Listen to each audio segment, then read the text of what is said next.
যে মেয়েটা হ্যাঁ করে চিল্লাচ্ছে ওই হিন্দুর মেয়ে না, ওটা তোমার বোন।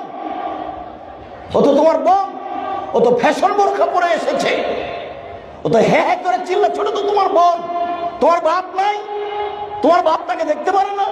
জন্ম দিতে পারলে বাপ হওয়া যায়। কে বলেছে জন্ম দিতে পারলে বাপ হওয়া যায়? পশু ও গরু ছাগল জন্ম দিতে পারে। তোমার বাপ জাহান্নামে চলে গেছে, ঢোকেনি কেন? মরেনি এই জন্য। এই কথা আমি বলিনি, এই কথা মুহাম্মদ সাল্লাল্লাহু আলাইহি ওয়াসাল্লাম বলেছে, আমি এই কথা বলিনি। আর তোমার বাপ যে কুকুর শ্রী গেলে, এটা আমি বলিনি, এটা আল্লাহ বলেছে। বলো কেন চিল্লাচ্ছে হ্যাঁ করে? কেন দোকানের সামনে দাঁড়িয়ে আছে? আজকে তো তোমার বোনকে জিলাপি কিনতে হবে, আজকে তোমার বোনকে বাজার করতে হবে। তোমার বোন, তোমার বোনের ভাই নাই, তোমার বোনের স্বামী নাই, তোমার বোনের দেবর নেই, তোমার বোনের ভাসুর নেই, তোমার বোনের ভাইয়ের ছেলে নেই, তোমার বোনের ছেলে নেই, জাতি মেরে খেয়েছে। কেন এখানে এসে বাজার করে? কেন করবে?